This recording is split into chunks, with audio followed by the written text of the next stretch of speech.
Thanks, everybody, for coming out on a rainy afternoon. When my friend Steve Murray, director of the State Archives, called several months ago and said that Bob Beatty was coming through, speaking at the archives tomorrow at lunch, then I knew that we wanted to have him to come talk about his new book, Play All Night, Duane Allman and the Journey to Fillmore East. You see the cover, and you see the books in the back, thanks to Angela Wilhite and Auburn Oil Booksellers. And so I knew it would be, didn't know it would be a rainy afternoon, but between semesters, but I knew there would be some Allman Brothers fans in this town.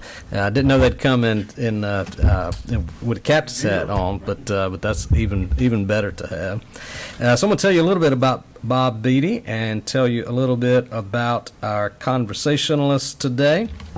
Bob is president of the Lyndhurst Group, a community-focused history museum and nonprofit consulting firm providing engagement strategies for institutional planning, organizational assessments, and interpretive direction.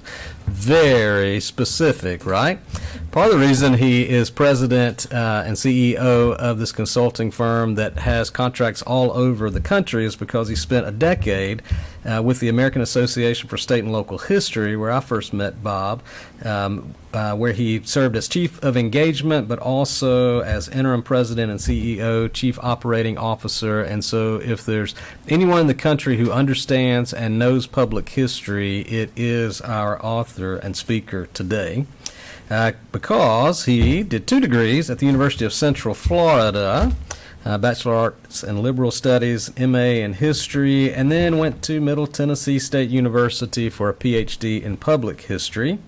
His dissertation title was You Want to Play in My Band, You Better Come to Pick, which discusses the influence of Duane Allman and the Allman Brothers Band on American music. That's not the only book that he's written. It's the latest book, of course, the one he's going around talking about most frequently. But other titles include Florida's Highwaymen, Legendary Landscapes, but get this, co-editor of Zen and the Art of Local History. If we get tired of talking about the Allman Brothers, we want to ask you about Zen and the Art of Local History.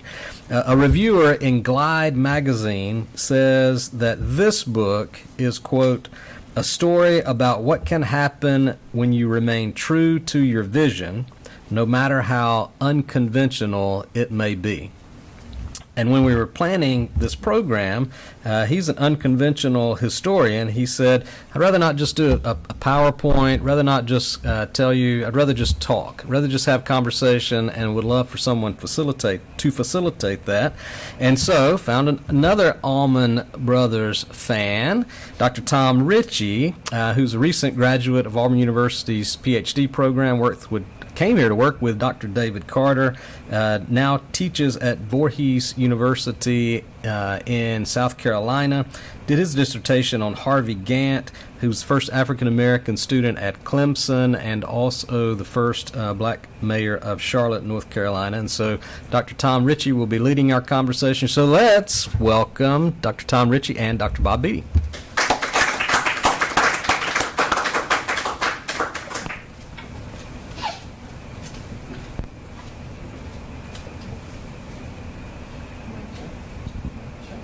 Are we on?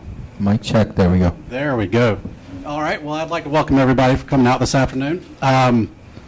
Before we get into maybe some of the conversations that Bob and I are going to be having, I wanted to get a chance to, introduce the book a little bit. That's what, ultimately we're here to talk about today.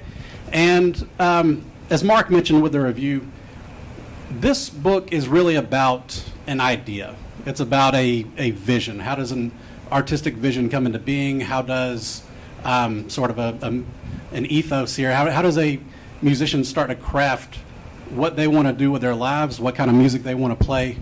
This is about Duane Allman crafting his own musical idea, his own identity, and then the process of making that a reality.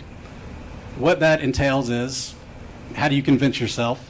How do you convince 5 other musicians? How do you start to convince people in the industry?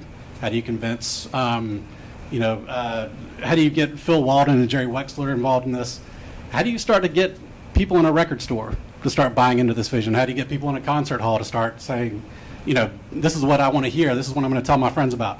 And this is something that there's a little bit of a kind of irony here, a tragic element to this story, in which this is also about a moment in time. This album, the recording of this album, the release of this album, it becoming part of this, pop culture landscape. This is the culmination of that idea. This is that idea becoming a reality, and it's also right at the tail end of Duane's life. So there's also something to be said in this book about how does Duane's identity, how does his idea become the band's identity? How does it become the band's, outlook on the universe?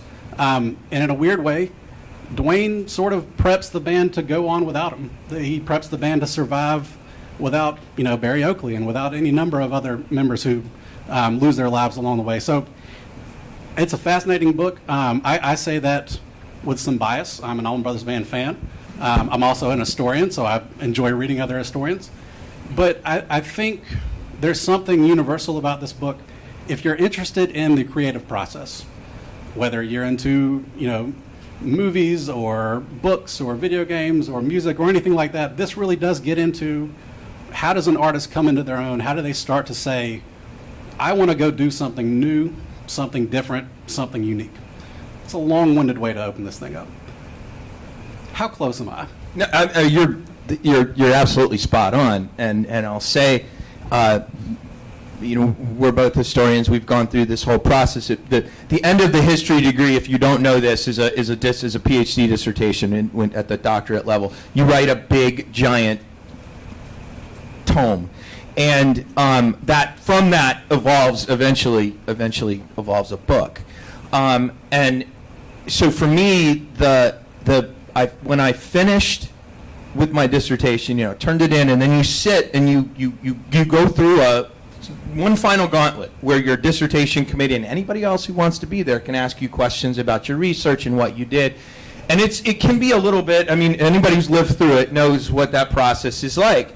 And I remember finishing, and I guess they don't get you to that room if they're going to not pass you, but I remember one of my advisors said, make it more about Duane.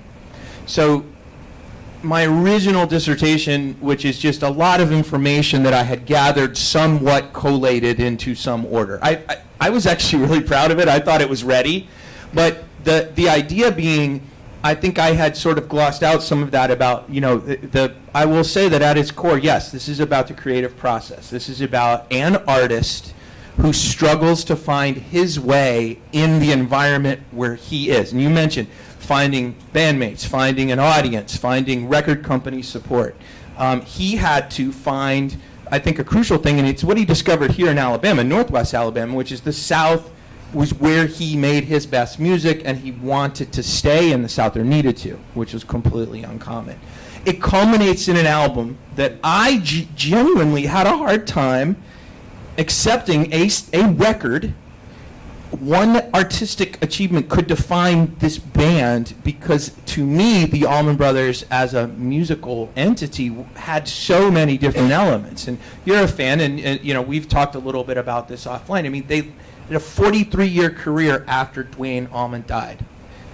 They rose to two different peaks. Up to Duane, then a second one after he died with the Brothers and Sisters album and everything else, crashed, broke up, rose to another peak in 1979, 80, crashed, broke up, and did it again in 89 and stayed together for 25 years at the end. It's a remarkable story because, like you just said, the founding vision, the founding ideal of what Duane Allman wanted to do with music, improvisation,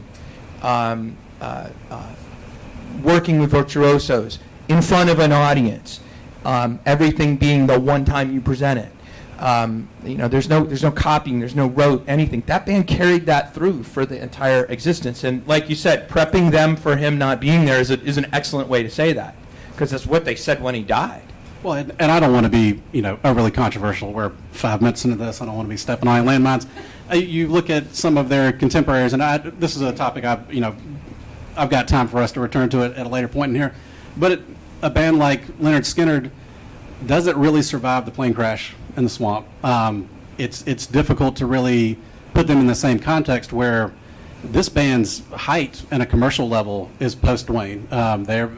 That's really when they become this thing without the guy who made them what it is. And it's just one of these sort of interesting things where Duane has been given this post-life in the band that he created. So, again, 43 extra years, but his idea is there. It's still as real as anything. I mean, he's not on the stage, obviously, but it's fascinating. But he is. And they will say that from a cosmic, spiritual way, but also in terms of how that music sounds. Yeah, Butch Trucks mentions that repeatedly. Yes. There's a space for him here on the stage every night. But there's so much. Tragedy is such a part of just the rock and roll story when you tell it.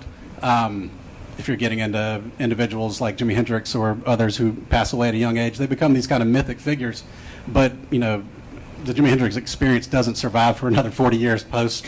And it's kind of hard to wrap my head around the fact that it was able to achieve some of those heights. I mean, I was fortunate enough to see him over those last 14 years a number of different times, sounding just about as good as they ever had in a decades on from his death. So it's just one of those kind of interesting things where death is such a part of kind of the rock and roll story.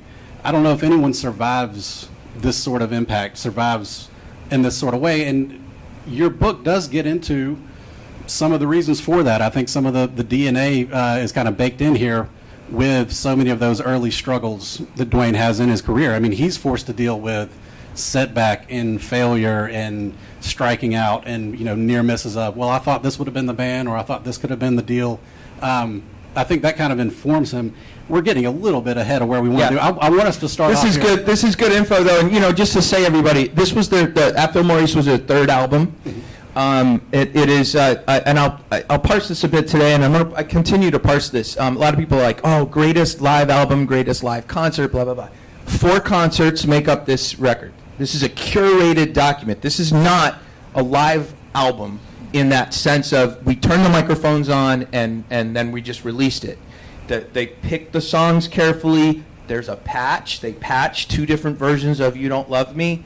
They cut some stuff, but all in all, it's actually an album recorded live in front of an audience. Mm-hmm. It's the exact same as Kind of Blue, honestly, except there was no audience in the room when Kind of Blue was recorded. But that's what it is. And it's a remarkable story. Had this record not been successful, my guess is that 43-year career would be an afterthought. And I do say that early on. I think Duane would have been, look at all this great stuff he did, but it never really stopped. There's no greater way in rock and roll to die than in a motorcycle accident, right? I mean, that's just a greater. It's a terrible thing to say, right? But look, this is going to be a morbid thought. I apologize in advance, but we never had to hear Duane with a synthesizer. We never had to hear Jimi Hendrix with a drum machine. There's something about being kind of frozen in time, and we will always remember the young, vibrant Duane Allman. Yep. I would have much rather had some bad albums that he produced in the 50s and 60s. I mean, I hate to speak on it in those terms, but I was struck by, early in the introduction to this book, and I'm sure it would come up early in any sort of conversation you had with anybody about this, that you are playing 2 roles here, and there's some fascinating ways I think that actually speaks to what the Allman Brothers Band is doing once they're up and running, just in terms of being able to occupy a number of different sort of positions in a way that leads to a unique worldview here, a unique outlook. You are a fan and a historian. That is an interesting space to we're not supposed to show any favor. Absolutely. Of any sort, and that we pretend we're objective. I mean, we are as objective as we can be. I'd like to say, we do our best to train ourselves out of it and other people, but we always carry our biases with us. Of course, that's there. Carrying that, I went into my dissertation going, I just want to write. Well, the whole research was I just want to write that the Allman Brothers were the greatest ever, and here's how I know that. Because Mark Wilson said it, and Ed Langen said it, and Tom Ritchie said it, and I was stringing all these quotes together. And a friend who was a historian was like, that's not what those quotes are doing. Now, here I was literally done with a dissertation, and a friend who's not even in the academy anymore told me, no, this is what, and it was eye-opening to me because I love this band. I actually had to stop loving them so much to push through and be able to write something that I felt was as best I could. But I start off by saying, I can't remember what the first line is. You need to know one thing. I am not unbiased when it comes to the Allman Brothers Band. I want you to know that up front. We are taught not to have a lot of that and almost to be emotionless as we approach things.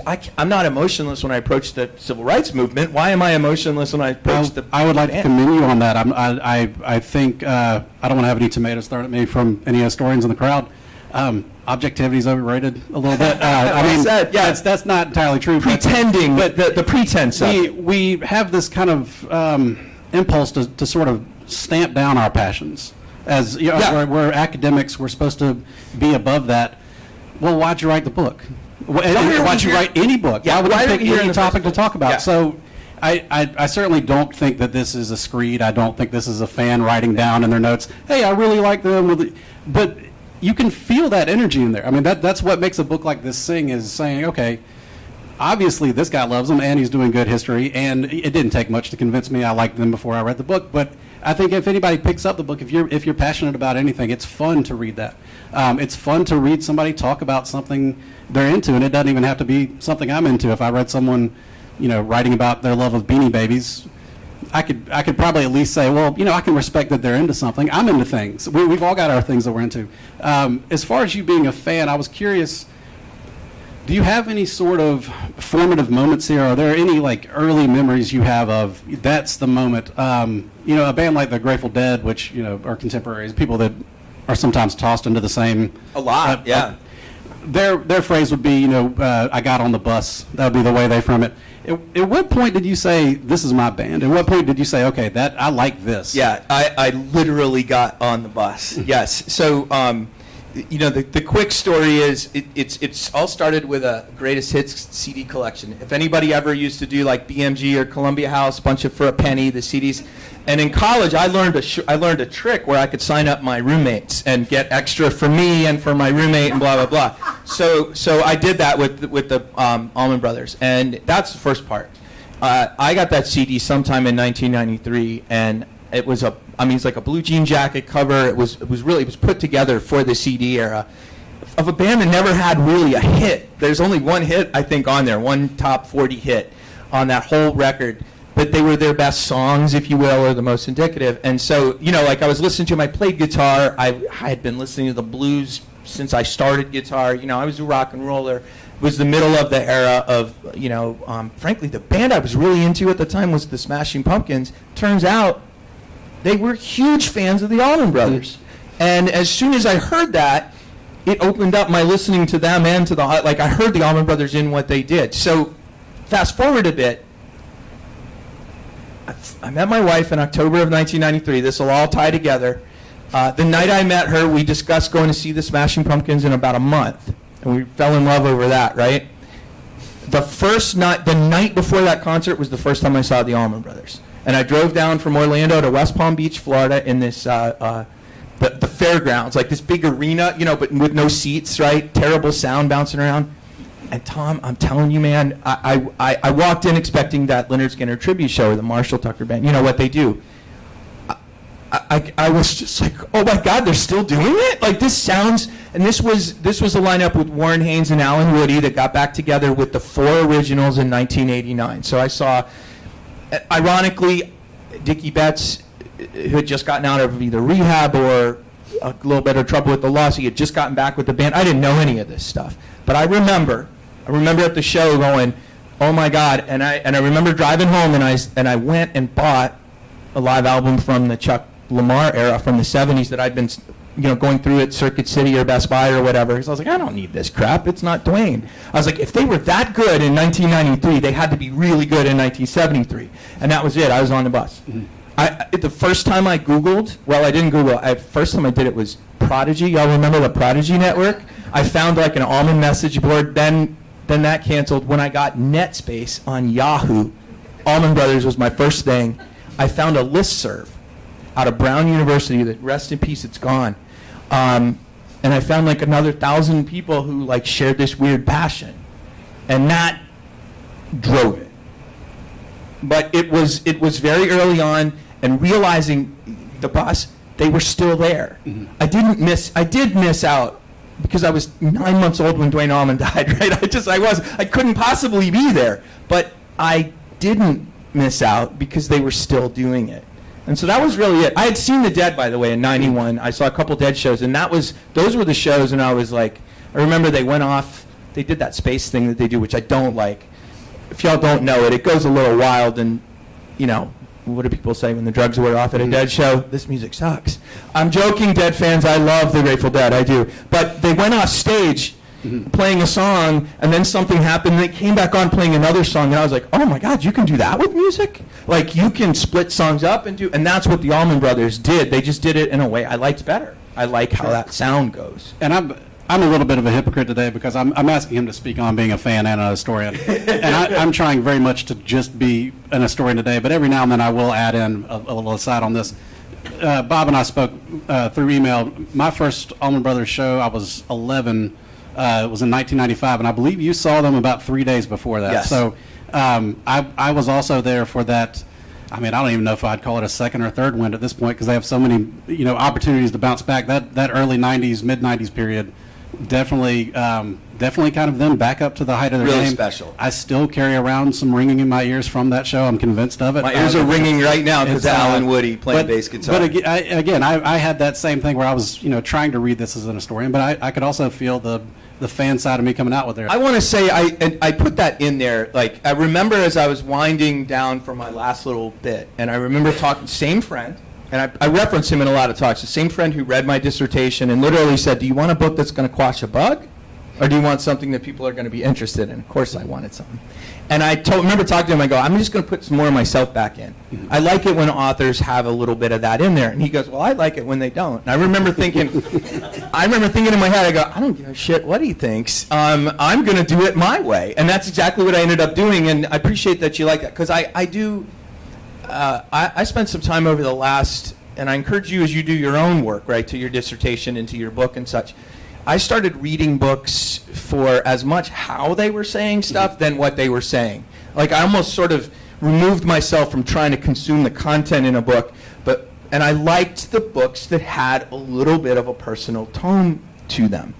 And I think part of that is because this is music, man. Music is supposed to be fun Absolutely. and engaging, and this is one way you can do this. But by the same token, I also know that I hoped that if you weren't interested in the Allman Brothers, for example, you would appreciate the Southern story or the cultural story that I told, or the way that I tried to put it in a context that's bigger than just 6 guys who made an album. Absolutely, and that's trust me, we're going to have plenty of Nice. time I like to that. try to get. I'm hoping we got Picked a time. good one. So I mentioned earlier, you basically have this dual role here as a fan, as an historian, trying to write this thing. The kind of irony, I guess, in that is the Allman Brothers are a band that occupies all of these different spaces, sometimes contradictory spaces. This is a band that likes to proclaim that it's blue collar and is getting exploratory with some of the music it's playing. They're incredibly tight with some of their arrangements. The first side of Fillmore East is just about as tight and as locked in as a band can be, Yeah. doing some blues covers, and then also here we're going to go on a 20-minute exploration. Did you find there to be any sort of challenge here with describing something that at once is, Duane's not shy about, hey, this is a song by these artists, or in interviews, these are the people we listen to, these are the people that influence us. Their influences are very obvious. They'll let you know who their influences are, and also they sound like no one else. How did you try to get at actually describing what this band sounds like? Because it's so unique. Yeah, so the two things that you said there I think are important. One is influence. They pay a lot of homage to their influences, and all the way really even now, like Warren Haynes will still do that on Warren Haynes, who played from '89 essentially to 2014 as his own band, Government Mule, is constantly calling out the songs and the names, and these are the people, and that stays with the Allman Brothers throughout. I swear to God, they're the only band who introduces McKinley Morganfield repeatedly. That's Muddy Waters' real name is McKinley Morganfield, and I've heard it a lot. I think Greg thought it was somehow clever or something that he'd say it. I don't know. But influence, one thing, so I deconstructed the heck out of the sound, and frankly, those of y'all who've been to grad school in the humanities and know about deconstruction, like, I always heard that term, and I never quite understood what it was until I finished a book doing it, basically deconstructed what makes up this sound, where did the elements come from? And on this album, right, there's There's 2 really short, tight blues songs. There's an extended blues, with Stormy Monday. There's 2 long blues jams with You Don't Love Me, Whipping Post, and then 2 instrumentals. Like, you're right. It's got jazz, it's got blues, it's got country blues, it's got electric blues. There's not a lot of original material on the album, actually, but it's all original material because of the way that they did that. My goal. So first and foremost, like I said, Tom, I approached it first thinking that this album was inadequate in some reason because it was missing some things, and it couldn't define them because it's missing a couple of the ways that they sound. Like Blue Sky, a song like Blue Sky isn't on this record. Of course, it comes on the next one.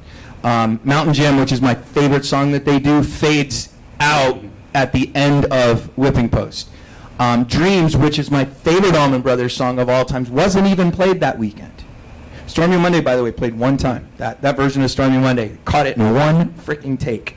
But so as I deconstructed, I had to figure out why these things aren't there, why things are missing, what this record is and represents, and that's where I had to say, what was it that Duane and the boys and the band were saying about what they wanted to accomplish in music, and that allowed me then my hook to check their excellence. How did they meet their goals? How do you find out how they met their goals? Well, that's reception, that's audience, and figuring out what the audience was saying. And we had all of the work done on the Allman Brothers prior to mine were, most of them were books written by people embedded or inside with the band, either journalists or family members. So we had a whole lot of talk from the principals themselves.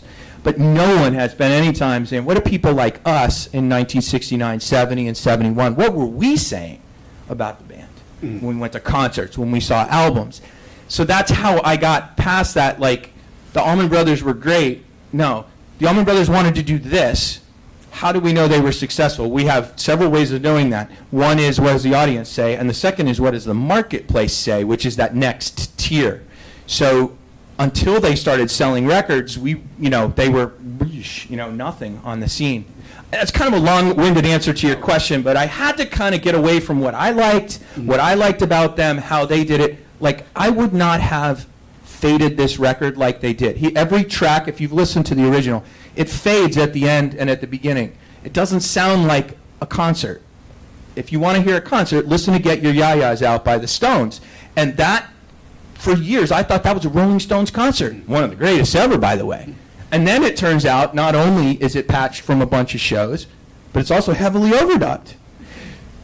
So I have, this album could have been presented a little bit better for my listening, but it worked. Well, and part of it is each of their albums does sound unique. This one is maybe the weirdest of the first 3 in terms of, we've tried a traditional approach. We've got to go into a studio. We've got to record things a certain way.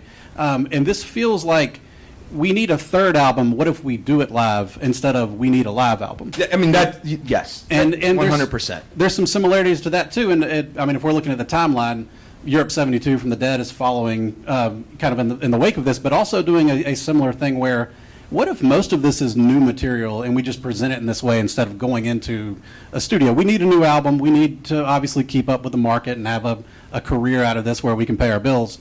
But what if we did it on our own terms? And that's part of what this book is getting at is, how does Duane set those terms? How does he come about that? So that's, I guess the next question here is, and you get into it, and this is going to be too big of a question, but we can talk about it.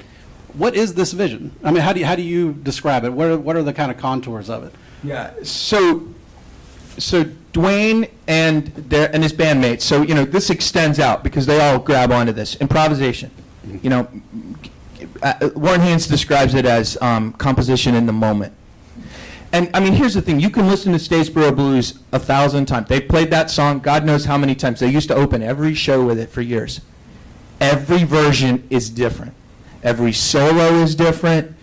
The singing sounds the same. The basic passages sound the same, but the way that they do things, the way the Allman Brothers do, a song is a lot like it's a suggestion, I guess, basically. The melody is not a suggestion. The map from here to there is set. How you get from here to there is totally up to the soloist at that moment and what his bandmates are pushing, pulling, prodding, whatever there.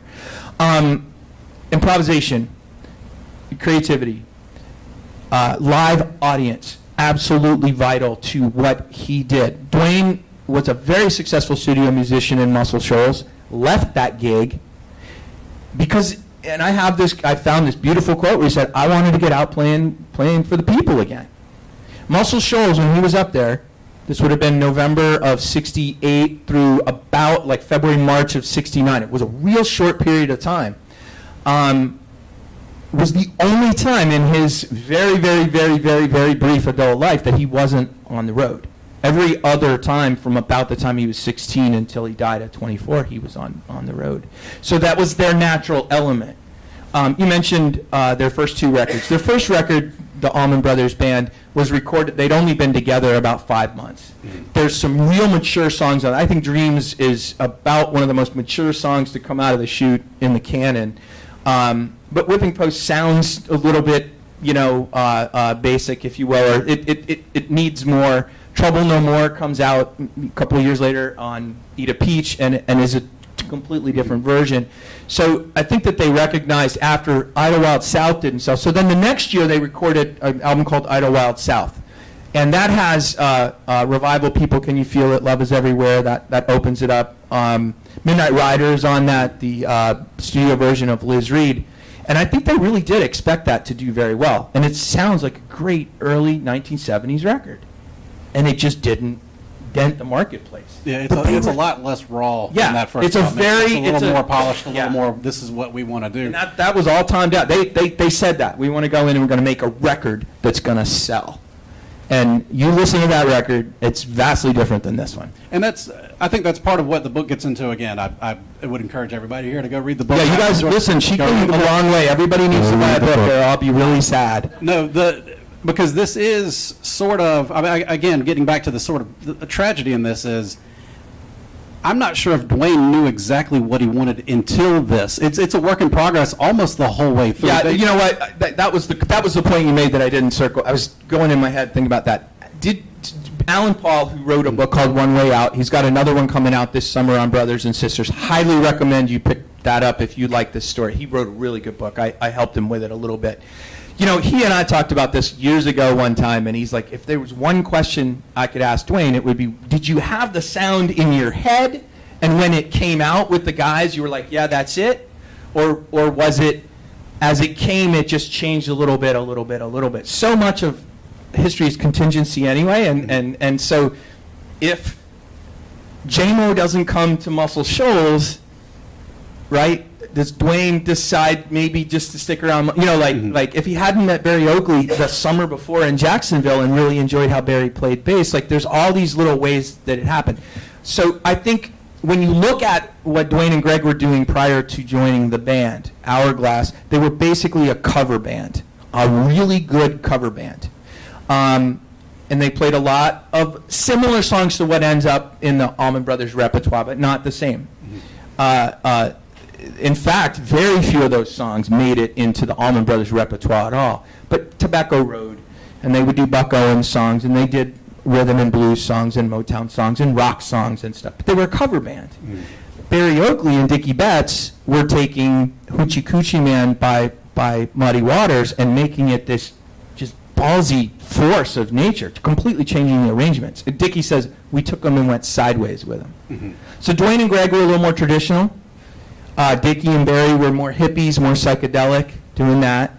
And then you need the two drummers to kind of round out the thing. And those two, I mean, J-Mo's from another planet, as far as I know. He's actually from Gulfport, Mississippi, but he's from another planet. And then Butch Trucks being the rock solid. They kind of needed each of these pieces to make what that was.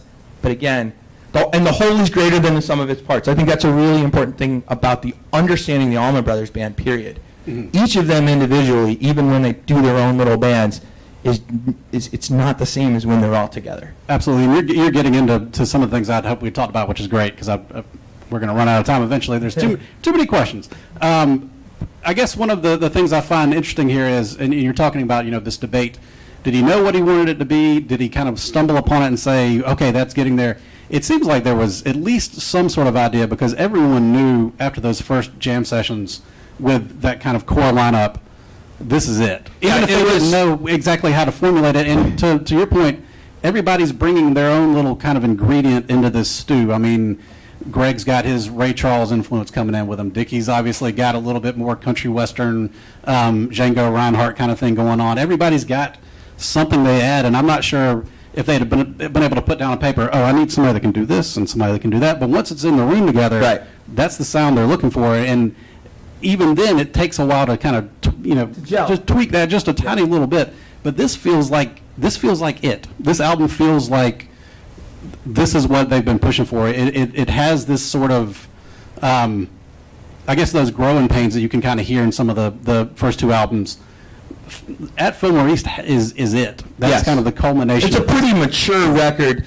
I'll say this though, Tom, like they were sounding like this early on. Like there's not a lot of material from '69 that circulates, but 1970 there's a fair amount, and there's a lot of what they ended up doing. They were doing. I think the question was capturing it, on vinyl or on tape, and then therefore on vinyl. I think going back to your question, it really was when they got the five guys in the room with Reese Winans on keys. So just quickly for y'all's benefit, Duane leaves Muscle Shoals in late February, early March of 1969, and goes to Jacksonville with J-Mo, the black drummer.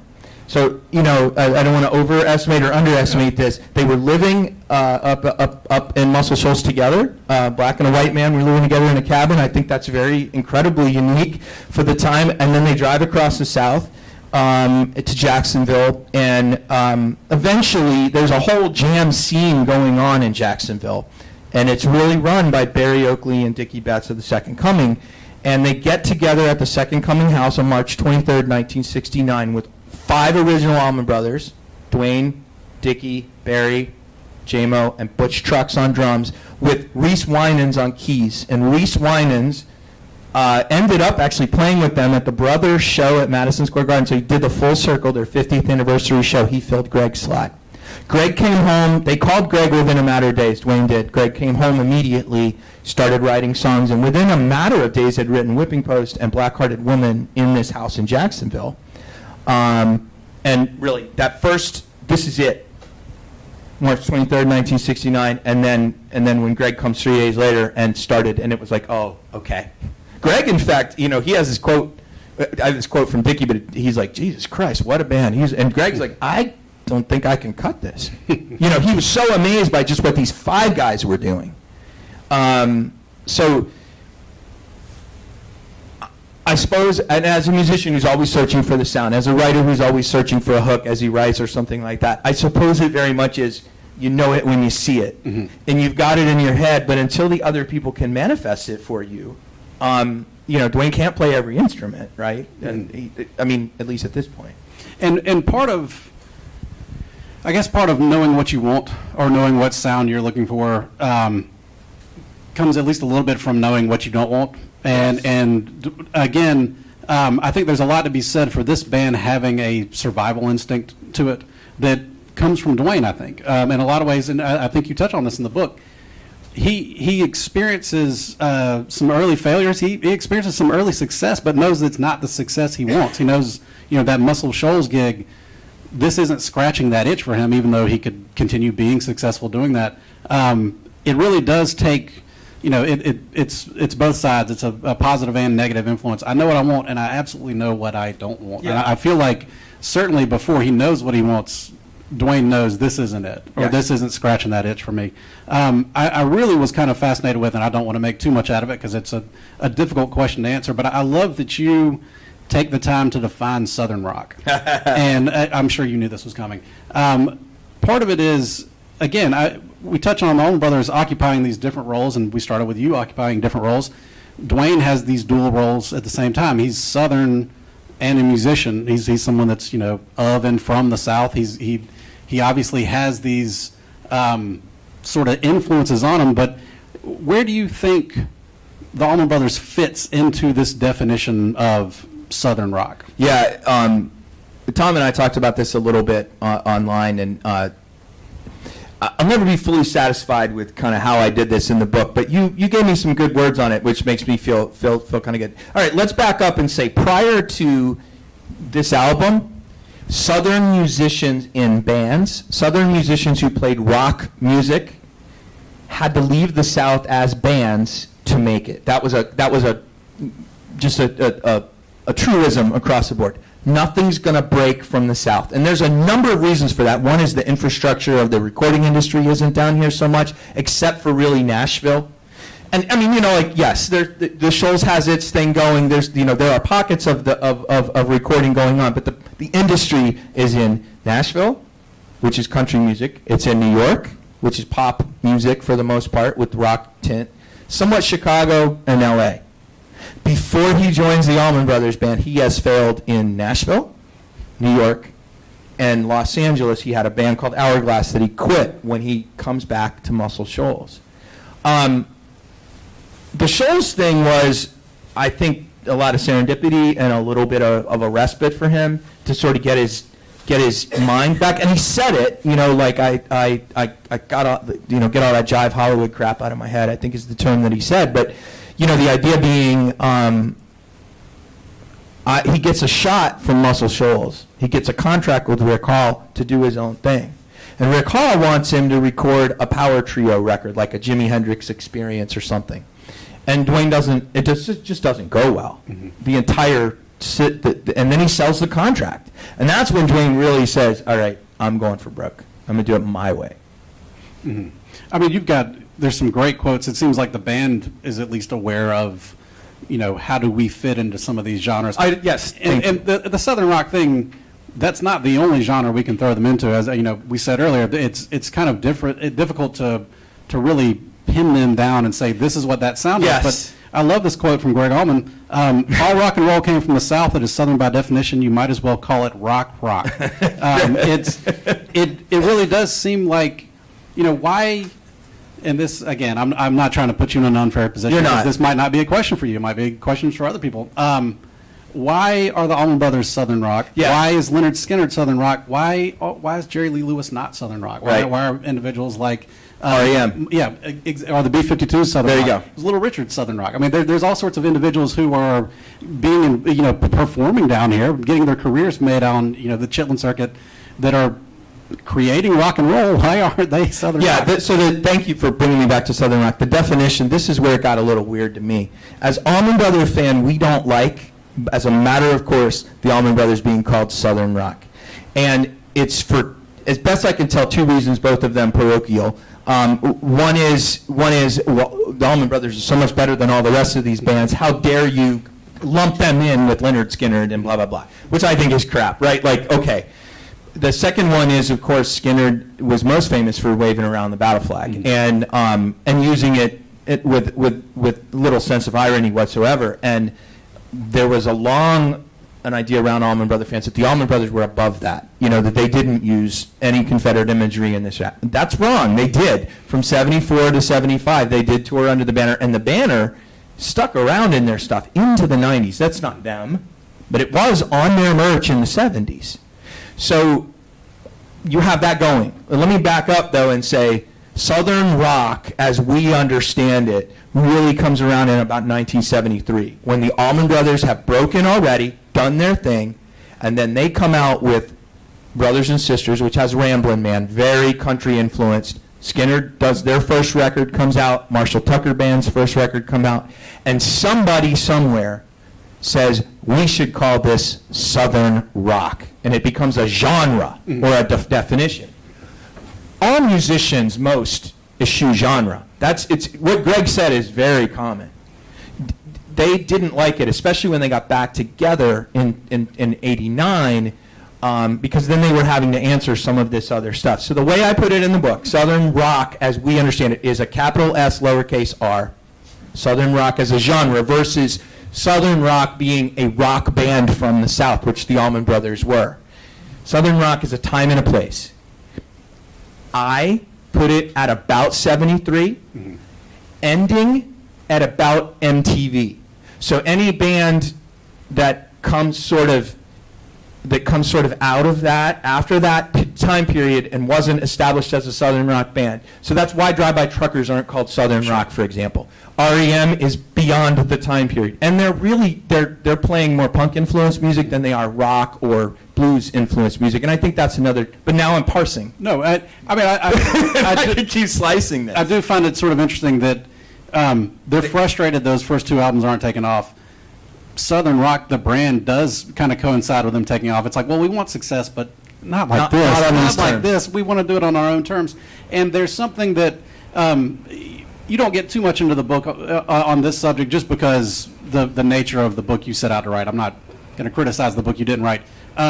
This similar thing happens a number of decades on as well with the kind of jam band terminology. And in both senses, I'm not sure if the Allman Brothers ever really, check off every box of these genres, which is what makes them sort of difficult to pin down. It's one of the things I enjoy about them. That's a really, really good thing, good observation too. Jam band being the thing that's sort of come out since, and they're godfathers of that too. But most people give that to the Dead. Which even the Allman Brothers would. The Dead were very influential on the Allman Brothers, at least their au revoir and how they went about things. But Duane did not exist in the era of Southern. Duane was not alive in the era of Southern rock. But they've carried that banner. I still think, and I put it in the book, I think Skinner are the exemplars of that. Boogie blues with a country sound, a little bit of Southern attitude, or a lot of Southern attitude. A little bit redneck. Their necks are a little bit crimson at different times. Yep. That's fine. I'm not trying to slander anybody. It is very much, they're very similar. And the Allman Brothers were hugely influential on Lynyrd Skynyrd because Skynyrd's from Jacksonville, where the Allman Brothers are also where they were formed. Well, in the interest of time, I do have a couple other things I want to discuss, but I really, really wanted to hit on this. You mentioned that you're trying to give a little bit of the fan perspective into this. And, sometimes other areas of history, I don't know if we have other historians in the audience, we hear about history from below. We hear about getting rid of the sort of great man history, not going with that top-down approach. It still seems like, especially in the arts and in popular culture, we'll talk about the people, Elvis, or we'll talk about these big kind of idol figures. It's one of those things you touch on. The album goes gold, I think, 4 days before Duane dies. 4 days before Duane dies. 500,000 copies sold, certified 4 days before Duane dies. That's 500,000 copies out there. That's not just the 500,000 owners of that. That's their friend groups. That's the parties they're throwing. That's the people are using this to sort of soundtrack their lives, both good and bad. It's being played at parties. It's being played during people's breakups. How do you start to sort of track, the kind of trickle effect of this to the point where, you're not born during the time period. I'm born, 15 years after this time period. But I have my own sort of personal history with this album. I have my own memories of this being a part of my life. How do you track down a thing like this? How do you start to put together the piece of like, oh, this really did touch a lot of different people? So the first was just being pretty being well, how do you say that word? I can't believe I started to say it and I screwed it up. Yeah, I mean, I'm a dogged researcher. Let me try it that way. Once I was exposed to this idea of reception theory, like looking at how audiences receive art, really, in general, then I could start to say, where are they saying those things? The good thing about researching the Allman Brothers digitally, especially, many years ago, the National Endowment for Humanities funded digitization of student newspapers across the country. And that is a treasure trove for a guy like me, because college newspapers, the Allman Brothers toured a lot. They were a very important band to the youth in that era. And when you look up Allman in the time period between about 69 to 75, really the only thing that comes up is Allman Brothers. It's great. Every once in a while I'll get, like Penn State had somebody who's like a football player who had last name, and University of Miami just recently. So it was, the idea for me was just digging through the sources and seeing, and once I could, conceive of, again, what is it the band is wanting to do, how is the audience hearing it, and then as I organized the work, I did it more or less chronologically, as you know, and then I could tie those quotes in, where they went.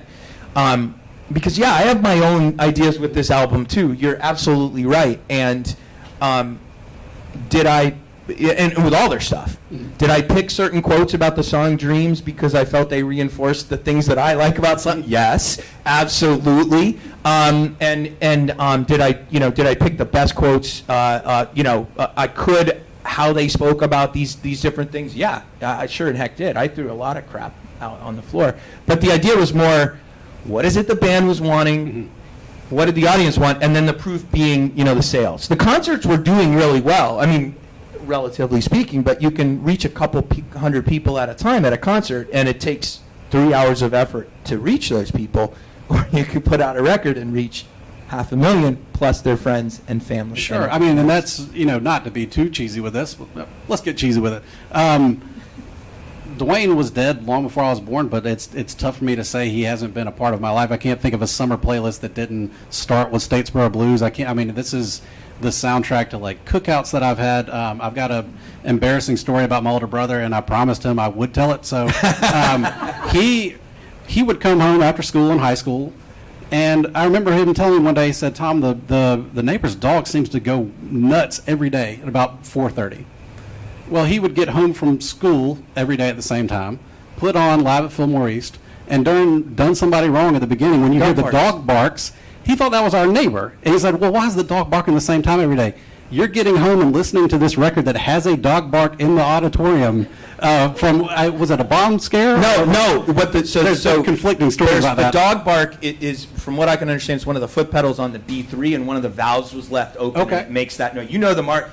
Man, I was like, what is that? Woof, woof. It literally says it at the beginning of Done Somebody Wrong. Yeah. And we had to explain to him, no, that's awesome. This is not our neighbor's dog losing their mind. But that's a story from, 30 years down the road of some kid in South Carolina having his own sort of personal response to this thing. It's part of, and the book touches on a little bit, I can't remember the exact quote and who it was from, that, Duane does have this post-life. He has this, afterlife. He's part of this world.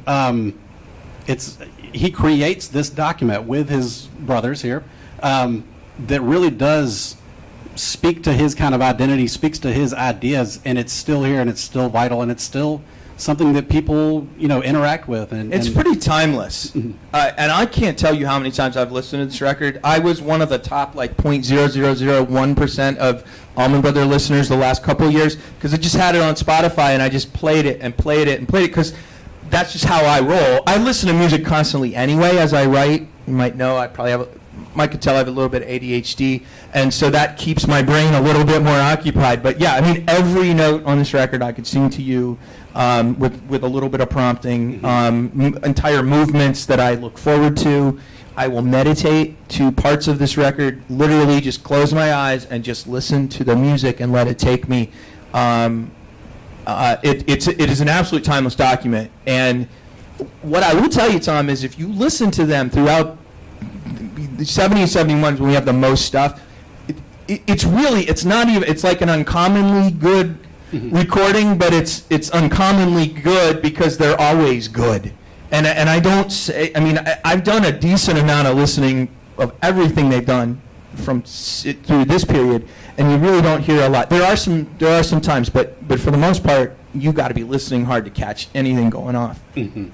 It's a timeless record. It is, and it wasn't supposed to be double. I'm convinced. You were talking earlier about putting the songs on. The Dead did Live Dead in '69. Mm-hmm. Had two songs that they had previously released. One of them, Dark Star.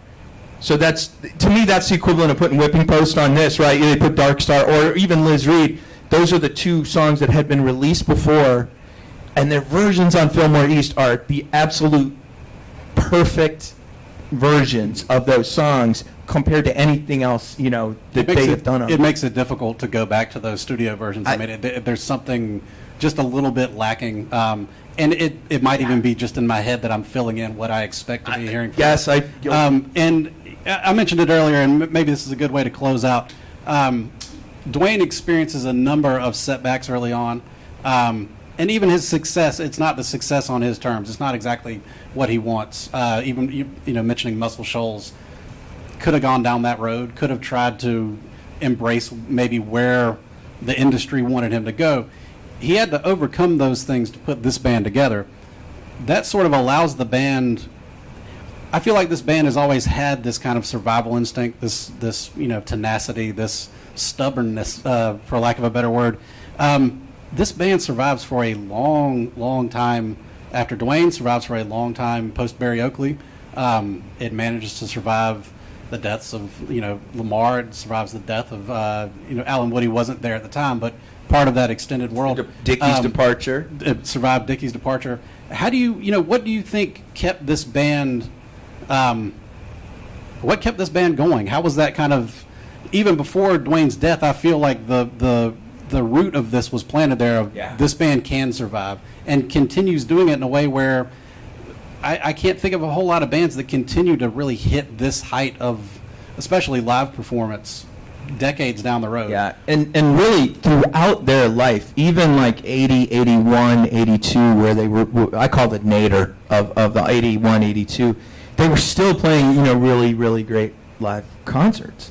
I think it was all set in those early days. Duane's idea, the band agreed. They had all already determined we're going to go broke playing original music. Almost all of them had accepted that. J-Mo had said, I'm going to go to New York and be a jazz drummer.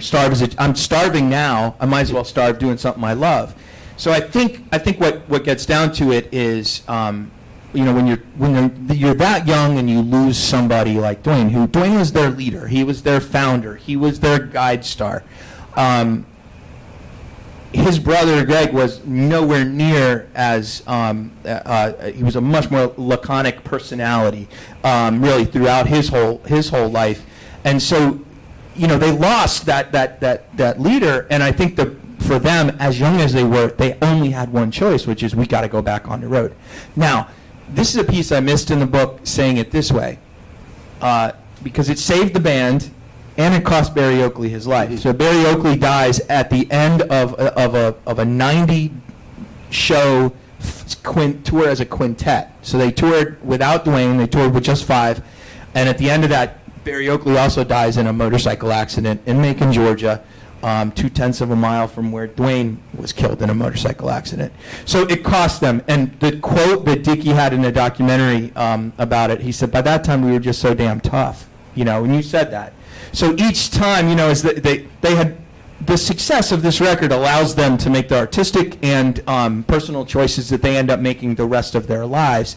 And each time they get back together, 79 and 89, they say, we're going to do it different, we're going to go more toward how Duane was, this whole thing, and then success gets in their eyes, and then they broke up. In 89, they somehow found a way to hold it together for those last 25 years.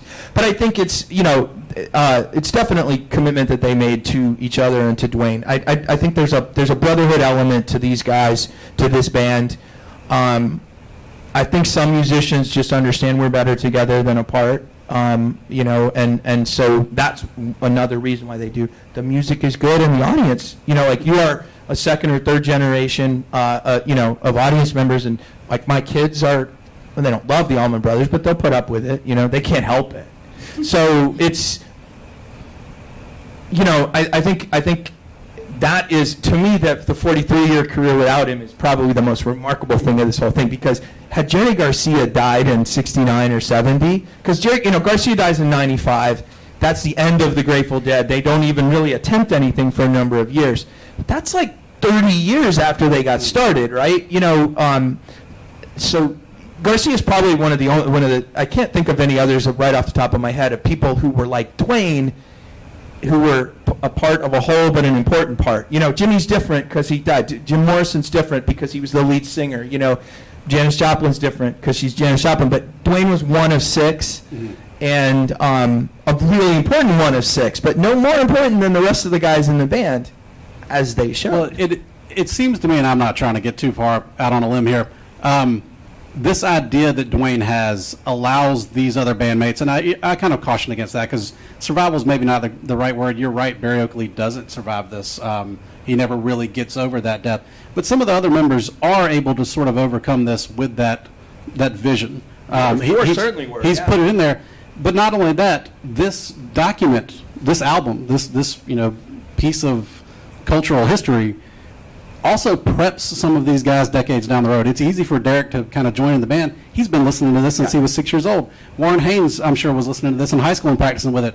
It's such a unique and living document that even people that weren't there, if they go engage with this, it almost gets them into the fold in a way that I can't imagine a number of other bands being able to bring in people like this. I mean, they part ways with Dickie Betts. You were mentioning the kind of Grateful Dead comparison.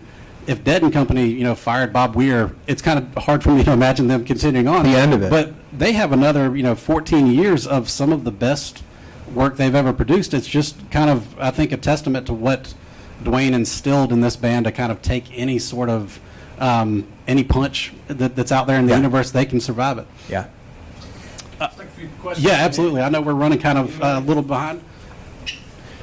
Anybody else? Anybody got any questions or comments? I'd like to hear you talk a little bit about the Fillmore East itself and how the Allman Brothers got hooked up with, who was his name? Bill Graham. With Bill Graham. Bill Graham. And how important that The venue itself. ongoing gig was. Yes. Okay, so Fillmore East is at 105 2nd Avenue in New York City. The building's gone. The lobby remains. In fact, so if you go there, you'll see the original lobby. The facade is there. It's a bank now, but the Fillmore East is gone. It was a Lowe's Commodore Theater. It was a Yiddish theater, actually, originally. So it was both movies and performance in the East Village of New York City, right on St. Mark's Place. Bill Graham takes it over in 1969, I think, and starts doing shows in Fillmore East. Bill Graham is a Holocaust survivor. He came to America as a child, orphaned as a child, really made his way on his own completely, ends up in San Francisco, hooks up with the hippie subculture in San Francisco, and that's when he opens basically the Fillmore Auditorium. That's where the name comes from. And then he opens Fillmore East in New York City. The Allman Brothers played there the first time in December of 1969. They opened for Blood, Sweat, and Tears, and they get booed off the stage. And following the show, Graham had left town, I guess, but apologized for the bad billing, and actually asked the road manager, like, who do you guys like to see? And he's like, well, we like to see B.B. King and Buddy Guy and Rashawn Roland Kirk.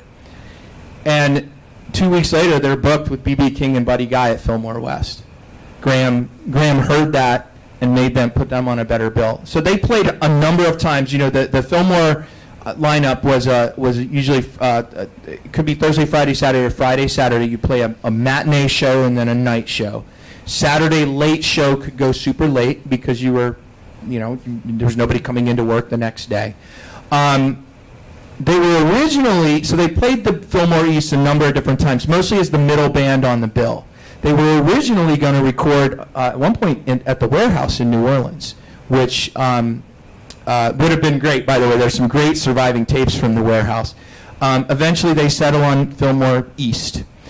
Really where the relationship gets cemented is that weekend when they record at Fillmore East, which is March 12th and 13th of 1970. It's 11th, 12th, and 13th, but the 12th and 13th are the shows we have.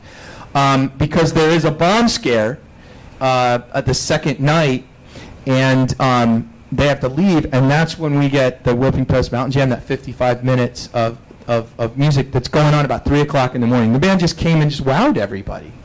3 months later, Bill Graham closes Fillmore East, and the Allman Brothers are his closing act. And he actually fights for them backstage. The Beach Boys actually wanted it, and he said, no, I got my closing act. You guys can go kick rocks. And the night before their penultimate performance there, no tapes, but everybody calls it the greatest show the band ever played. And Graham acknowledges it the next day when he introduces them to an industry crowd, a tape that circulates, calls them the best of them all. So they're close. He recognizes their talent, and he was not very attuned to the music scene. He just knew what audiences liked, and he knew he knew bands that made him move. And he was a dancer, actually. He was a pretty good dancer, apparently. Yeah, follow up. I'm interested in this because I saw the Allman Brothers Band open for Blood, Sweat, and Tears. You were at that show? At that show. Now, I don't know if there were other shows beyond that, aside from that one, but I was in New York, and I went to see Blood, Sweat, and Tears. I'd never heard of the Everybody went to see Blood, Sweat, and Tears. Never heard of the Allman Brothers. And these guys came on the stage and just tore the place up. That was the story. But I don't remember there being booed off the stage. I remember, at least my impression was, let these guys keep playing. Uh-huh. I'd never heard of them before. I had no idea about them. But then Blood, Sweat, and Tears, the main act, came on. David Clayton Thomas. Was it just that one time? No, well, they would have played. I think they were playing 3 nights on that gig. So that the Allman Brothers played 6 times that weekend. I mean, I feel like 4 or 6 times. I feel like there was more than one. Yeah, but I don't remember anybody booing me. yeah. So that's interesting that you say that. This is where primary sources get kind of weird, because the sources that we have come from the band, who probably remembered a really poor reception. Like audience was quiet or whatnot. Because I can imagine the first time I heard them, I was dumbfounded. Like, oh. What is this? And I can imagine seeing them live. Like, that was what started me on this journey. Like, I wanted to see what other people said about it. Was it really that great in 1971? Like, sure in hell, in 1993, it was parting my hair. Well, that is such an interesting thing about history and sources like this, because how many people's uncles have claimed to have been the one that yelled "Play All Night"? I have a guy who emailed me and said it was him, by the way. And I'm sure it was. Before we take any other questions, if we have any other, I would be remiss if I didn't mention this. Mark handed me this before we started. This is from when the Allman Brothers were arrested in Jackson, Alabama, about a week, maybe a week and a half after the Fillmore shows. Like a week after Fillmore East. And I think it's really telling because they butcher the names of the people in the band. Of course, everyone loves Howard Allman, and I know that's his technical name, but nobody would have called him that. Johnny Lee Jackson was arrested here. That's J. Johnny Johnson. Forrest Pettis Forrest Richard Betts. instead of Dickie Betts. But this quote here, I love it. State toxicologist Nelson Grubbs said there was enough marijuana to make approximately 15 cigarettes. Grubbs said the marijuana was top quality. So at least got passing marks from the toxicologist. But it's, and I'm not trying to read too much into this, but it doesn't get their names right. This is before the album's out. This is a couple weeks after it's been recorded, but there's still not this. I mean, if they had gotten arrested in 1973 in Jackson, I'm sure the headline would have been bigger, the names would have been right. Yeah. But there's still this struggling band, even up until the moment that this album serves as this sort of turning point. Yep. Anybody else got any questions, any comments? Not on this show, but I read something yesterday, and I think it came from Tim, saying that the Dead shows up in Atlanta without equipment. And Duane says, Use ours, yeah. You can use our stuff, and then what do we have to pay? And he said, I don't have to pay anything. I just want to meet the guys. Yeah, and there's pictures of that. There's a really famous picture of Jerry Garcia standing in front of an amp or an amp case that has the Allman Brothers stenciled on it. Yeah, and I think it was they played at the Atlanta Municipal Auditorium and Bar. Yeah, they couldn't get their gear for some reason, and the Allman Brothers got to use it. There was a relationship between those bands prior to Duane's death, but it got a lot stronger in 72, 73 there. But absolutely, I mean, and that's true about that. The Allman Brothers were apparently, and Duane in particular, very generous and very kind to other musicians and helpful. Of course, the Dead were the top of the heap, at that point. The Allman Brothers have always been kind of chasing the Grateful Dead when they go through. Yes, sir. I got to spend, I was fortunate, back in the early 2000s, a couple of weeks with Johnny Sutton doing some recording stuff, who just... We haven't even gotten to Johnny yet. He and Duane were buddies. Yep. And just complete reverence in Johnny's voice. Everything you mentioned, I was, to your point, and thinking about, like, surviving 43 years past, how that band made it. From everything that I've heard, Duane Allman basically just a force of nature. Yes. A human being. So I was just curious from your research or any of your your interviews or conversations, anything stand out with respect to his character, anything that surprised you or that you picked up? Yes and no. I came into this with a pretty big reverence for Duane, and I had to kind of can back it off a little bit, like I was talking about earlier. In fact, my dissertation advisor one time said something I wrote was a howler. He called me into his office to tell me, like, back off, dude. I was not surprised at the reverence across the board at all. I kind of knew that was there. I think it didn't surprise me, but I'm glad I found was that the audience had heard what they were trying to do. I think I was always wondering, I know when I first heard it and it sunk in my craw, I was like, holy crap, this is the greatest thing ever, and I couldn't get enough of it, right? I would imagine if you saw them live, you would, in 70, 71, you'd feel that way too. And that's what I expected to find. I think one of the craziest ones for me, and this is a story I left on the cutting room floor. Duane, we haven't even talked about Layla yet, but Duane was on Eric Clapton's Layla record and really was the catalyst for that record becoming what it was.